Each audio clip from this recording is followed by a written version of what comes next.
All right, another video book review. This one is for The Invisible Life of Addie Larue by V.E. Schwab. Now, this comes from recommendations from a lot of people, but I think the last person that I saw that really put me over the edge was John from Red Fury Books, because he's got a really good taste in books. So I went with this. It's a more popular book than I usually read. You know, popular with people of, I guess, all types of likes and desires for what type of reading they do, not just, let's say, fantasy or sci-fi. And like the usual books have like 3,000 reviews on Goodreads, something like that, and then this one has over 100,000, which is wild. It's got a movie being made about it. It's very popular. And V.E. Schwab, which is someone I've seen in bookstores for years, but I've never read before, so this was a first for me in a lot of ways. Now, all I knew about this book was that it was a woman who has gone through many, many years of time, you know, for whatever reason. I guess she's cursed or something, right? And she's moving through time while everyone else lives their normal lives. Now, I was like, okay, cool, let's do it. Jumped in, and I was here for the premise in the beginning, right? I was here for it. Good setup. And it was believable, and it's got a fantastic nature to it, but it was good. Like, it wasn't too crazy. And we kept switching from, the past to the future, to the past to the future, or I guess present, right? But future from then, but, whatever, 2014 and like 1714. So it was a lot of big jumps, and I guess I liked that better than had we gone just straight chronologically through her life. But I think it would have hit better. But it would have probably been more repetitive. And it was already a repetitive book. That's one of the things I didn't like about it. It was just such a repetitive book where the same things are happening over and over. And I guess that's kind of the point, but like, I don't want to read about it. It was just so boring.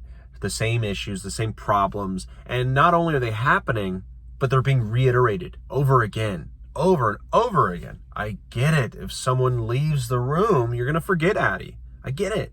But you don't have to keep harping on it. It just needs to happen. And then we just move on. And then she, there are times when she realizes something or that thing happens, and then she spends the next few lines explaining the same exact things, the same lines almost that we were just explained to a person. And that wasn't interesting either. So I didn't like the repetitive nature of it. But the story itself was interesting, right? It was interesting, and I think it would have fit better as a short story. Yeah, I think it would have been a better short story. And it didn't feel as meaty, I guess, as it could have been. And what I mean by that is, like, the weight of choices, the weight of the years, I don't think we're there. Like, I saw that Schwab, I guess, tried to do that with Addie and with Luke, but mostly Addie, because she's our main character, right? And I was really hoping, I really wanted this, and I love this in books, in anything, right? When you have an immortal character or a character who's lived for, hundreds of years, or just an old person, right? I love reading through their eyes. I love hearing from them, because their perspective, the weight of the years is very real. And they have all of the times of their lives and the wisdom of their lives.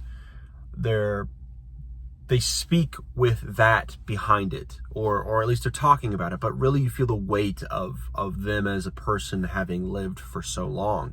And I think of, Hadrian from Sun Eater. Like, when you read sci-fi and fantasy, you typically read about and have perspectives from a lot of characters who have lived a fantastic amount of time, right? A long, outrageous amount of time. So you run the gamut for, like, poorly done and really well done. And Hadrian's great. Gandalf is great. Gollum, Smeagol is great. Like all these characters, and there's, a whole bunch of them, right? Because when you read fantasy again, that happens a lot. And they all have the weight of choices, the weight of the years behind it.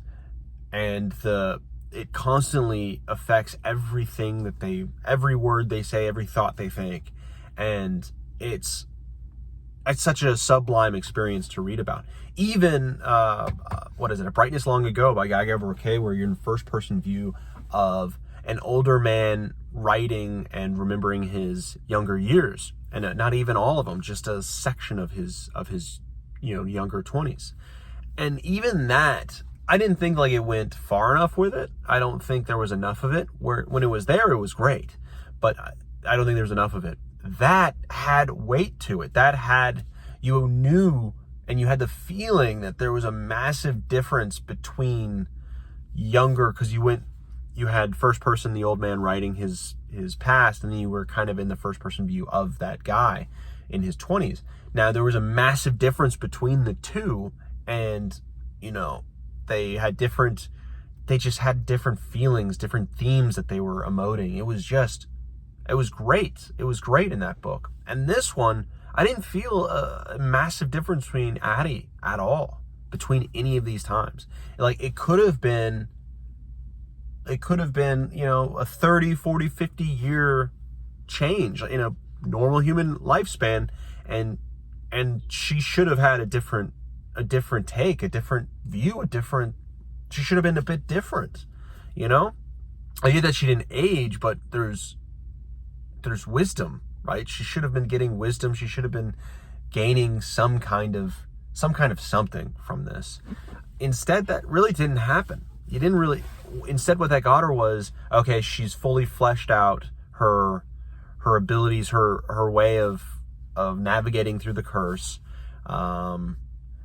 And she is just flitting through life.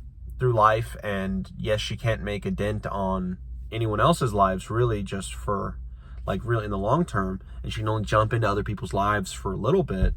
But having witnessed so much of history, having experienced so much of history, having experienced so much of the world, she could have at least been different, and she wasn't. And that, I think, was a massive problem for me as I read the book. The repetitive nature of the book and me disliking the lack of weight, really. And because of that, I don't think it was really that. It wasn't a great book. It was a good book. I thought V.E. Schwab is a really, really good writer. There were a ton of things that I highlighted in the book, and how he wrote stuff down, and it was just so good. And his prose is just so good. And it flew naturally, it flowed well, and that was great. So it wasn't a not well-written book in that manner. If it was, I would have quit early. But by the time I was feeling I guess I was feeling a little bit antsy, it was around the 50-55% mark, where I was like, okay, if it's 30% or less, I'm done. But I'm already past the 50% mark, so let's power through it. And nothing much changed from 50 to the end of the book, 50% to the end of the book. So, I'm glad I finished it, though. Really, am I glad? I can't say that. Well, I would have felt bad having finished a 50% of a book and not then just going across the finish line. So I guess I'm glad in that way, but I didn't gain much else from it. Even the ending was, I guess, it wasn't that satisfactory. I don't feel any type of way towards the ending or how things ended up or the character. I really didn't like the portrayal of Luke and who he was and what that was, and it just, he didn't feel like some force outside. He didn't feel like it would have been cool if he was some Lovecraftian kind of force, right? But he wasn't at all. And he didn't feel like the character. I don't want to spoil too much of what he is. He didn't feel, again, like what he's supposed to be. So I don't know, maybe that's me with expectations, but I didn't come in with expectations. It was like, okay, this is how the character's portrayed, and this is what they're supposed to have and be, in a way, but their actions and how they behave don't kind of back that up in any way. This is a 300-year-old woman who has lived through some of the craziest times in human history. Technology has advanced like wild. The world has changed. It's not just like it was, for the last couple hundred years where people change and things change, technology changes a bit, but the landscape is kind of the same, and there's no massive changes in, like, let's say 30 years. It takes like 200 years for big changes to happen. That's not the case, especially in the last 100 years, right? Where we have an exponential like jump in change that we have every 10 years, even. The world is a foreign place when it's in the future, right?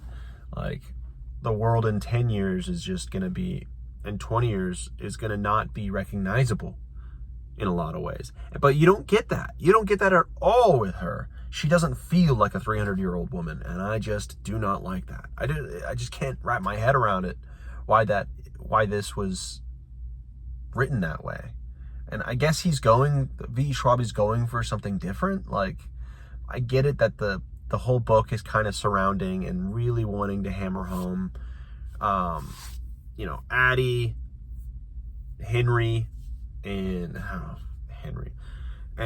Luke, and their kind of dance around each other. And that is just supremely uninteresting to me, like, at all. Like, so much. And not only a love story, which it was like not a love story that I could get behind. Like, I don't feel the love in this love story. And it kind of mentioned in there where it was like it was kind of just, it wasn't very emotional, other than like she's relieved that someone remembers her, and he's got his own things that he's relieved about, and there's like closeness there. But it doesn't feel cathartic in any way. It doesn't feel like I'm, happy that this is happening. It's just, I'm happy that someone remembers her, cool, whatever. But other than that, like, it doesn't feel good as a romance book. I don't understand. I just don't understand this book, why it's popular. Maybe it's just not for me. It really is just not for me. The writing is really good, though.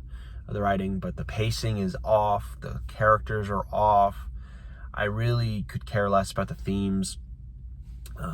And I've seen them done better other places. And I know it's pretty negative, and I don't think it's like the worst book ever, but it's not at all. It wasn't at all great, even close. I don't even think it was good. It was just, the writing brings it to mediocre to okay. And that's where it's at. And I guess, John, we don't have all the same tastes. Like, the Given Day is good. It's not great. The Given Day by Dennis Lane was good. And that was sort of a miss. And this one is the biggest miss so far. But I'm gonna continue taking recommendations, because so far the Bosch series is just so good so far. So, that's all right. Well, this is just a swing and a miss. Didn't take too much out of my time. It took a week to read, and my reading pace was a lot slower this week because of it. But anyways, that's the book. Colossal disappointment. That's too bad. But on to the next book.